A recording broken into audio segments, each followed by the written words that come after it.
And welcome to Overtime, brought to you by KingsCast at www.kingscast.net. I'm Keith Korneluk. And I'm Chris Kalazewski. And in the final installment of our Kings RoundTable, this is part 5, episode 61. Check it out. Hi, I'm Gian Matsuda. I write for FrozenRoyalty.net. I'm Dennis Bernstein, and I write for The Fourth Period. I'm Charles E. Smith Jr. I'm the creator of Inside Sports, and I also write for HockeyTalk.biz. Hi, I'm Brian Kennedy. I write for Inside Hockey, and I also wrote a couple of hockey books, Growing Up Hockey and Living the Hockey Dream. My name is JP Hornstra, and I write for the Inland Valley Daily Bulletin. I'm Matt Reitz. I'm the editor-in-chief from View from My Seats.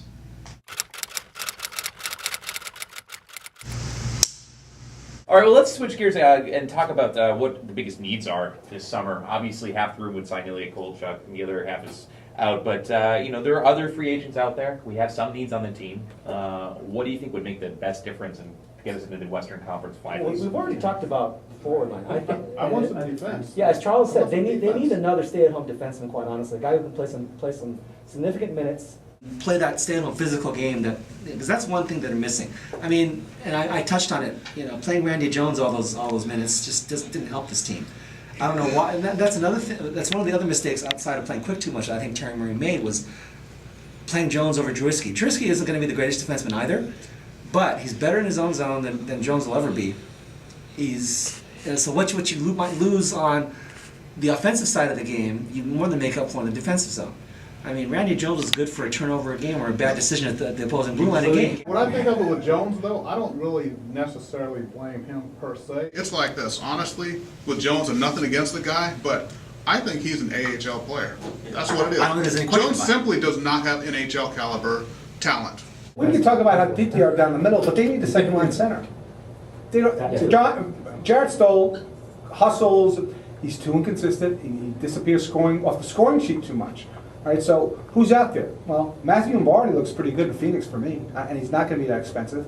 And if they could talk to Thomas Plekanec in Montreal, he'd look really good. I think Montreal's going to do everything. Well, they have a lot of contract issues up there, so I think those two guys will look good. I think what you do is you look at who's in your division and try to get people out of there to make them weaker, make you stronger. So we talked about, everybody wants to roll their eyes about Patrick Marleau, but if you can't get Kovalchuk, and they blow up against Chicago, he's a possibility. And Mahalik in Phoenix is a nice free agent defenseman. Free agent second line center in Anaheim. Saku Koivu? I don't think too injured though. Don't think they. Yeah. They're going to put on a line with Justin I don't Williams. think they'll make a play for him, but. There's definitely guys here at lesser prices, and we talked about, informally before. We turned the cameras on about Volchenkov. If you put him on this defense, that's a better defense. It may already be a better defense in Chicago. That may be the best defense in the league. Now, the block shots for $5 million is a lot of money, but if you take Frolof's salary away and Jones' salary away, and you don't sign one of your big forwards, if you want to make that defense tight, there's your guy. I mean, he's a war. Him, Matt Green, Scuderi, Sean O'Donnell wants to come back, and yeah, he had a rough. The game 6 was rough. It was rough. But he's great down the room. He's in shape. He wants to play here. I think that's a deep defense. So a couple of guys there would be, if you want to go that route, and they're probably less expensive. So if you don't want to roll the dice on that big contract, there are 6 or 7 guys that make this team deeper and better. Nobody said the Soray word. Is that because everybody thinks he's too expensive and too much? He's too injured. He's too injured. And I don't see where he fits. Where does he fill a need? He's almost as one-dimensional as Mike Green. Yeah. Only Green's a better than that. The Norris winner, Mike Green? What's that? The Norris winner? No, Soray doesn't fill a need. There's no need there. They have enough offense on the back end. He's got size and he's tough, though. He's not defensive. But he's not very good in his own end. Yeah. Well, that's the thing. He's not. But he's out there. They need someone. They need to stay at home. They need him in the back end. Yeah. So he's kind of a no-name guy.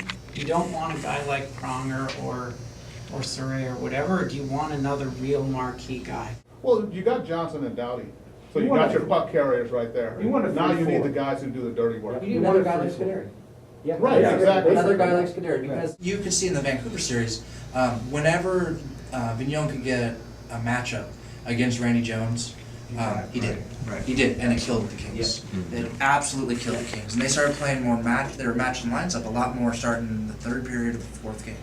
And after that, it was bad. It was done. And you could it's the playoffs always tell you where your weak link is, because you're always as good as your weakest link. And you look at like the Blackhawks, and I mean even their 5th and 6th defensemen are okay, and they're getting the job done. But I mean the Kings, their 5th and 6th defensemen, when it's Matt Green and O'Donnell, I like them. I like them both a lot, but man, O'Donnell was getting abused, and they had two choices, because the Canucks could play against both the Randy Jones pairing, because they were exploiting him, and they could exploit O'Donnell. And that was, I mean, right when you asked that question, I was like, defensive depth by far is the most important thing. And like Volchenkov would be expensive, but I mean, he'd be great. Just a guy, I don't care if the guy has 1 goal and 2 assists in 82 games. Doesn't matter. Well, when we talk about second line center, we drafted one last year. Is Brayden Schenn ready to take that role? He makes the team next year if he wins the job outright, and that's the only way he makes it, because Dean Lombardi is not going to put a kid in the position to fail, because he wants him to develop properly.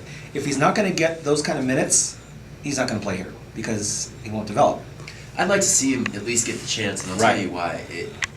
The league is getting faster every year, it seems, and when we talk about Jesus as a potential second-line center, that should be a scary thought. I mean, teams would be running circles around the Kings. Schenn could add a little bit to that element. Yeah, I don't think, 2 years ago he makes the team. 2 years ago he makes the team, but not now. He's not going to be a 4th-line center. No. He's not going to play 6 minutes. It doesn't help his development. He's not going to play Go down, go back to juniors, and do your thing down there. But at the end of training camp, he looked really good. He looked really good. So the question even came up about him. That's a good sign. Is he Matt Duchene? I don't think so. So I'd like to see him. And again, the organization's changed now. Development. Go back to juniors. Get another year of age on your. Go get over 20 years old and come back and see us in another year. So I think he'll get a great look-see in training camp. I don't think he makes the team, and I don't think they would waste his talent. I mean, they'd be stupid. They'd be stupid to put him on the 3rd or 4th line. Well, it'd be nice to see him at least get the 9 games. Last year that was one of those things. He was so close to making the team last year that I didn't really want him to make the team, and I'm glad that he went back to juniors. But I wanted to see him play 9 games. Jack Johnson, when he played at the end of it's different, he's a defenseman, but when he played at the end of the year, when he came up, he said that it was like, everybody says it's faster, it's way faster than I thought it was. And, anybody that watched those games was like, wow, this is the guy that's supposed to be great. But then the next year, the first game, he knew what to expect, and he was better, he made a next step. I'd like to see that with Schenn, even if he doesn't make the team. Do you think that he would make the team as a winger? Because I heard them talking about him making the team as a winger, and then moving him to center. They need a second-line center.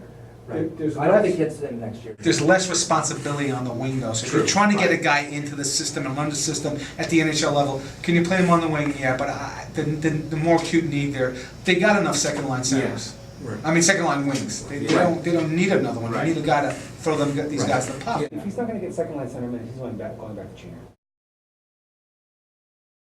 When you talk about toughness, there's no one tougher than hockey players. That's why they talk about it. We're looking at a sport where literally you get hit, you go to the bench, you spit out your teeth. They put some filler in there and you don't miss a shift. That's Actually, they usually don't make it to the bench. It's either just out there on the ice.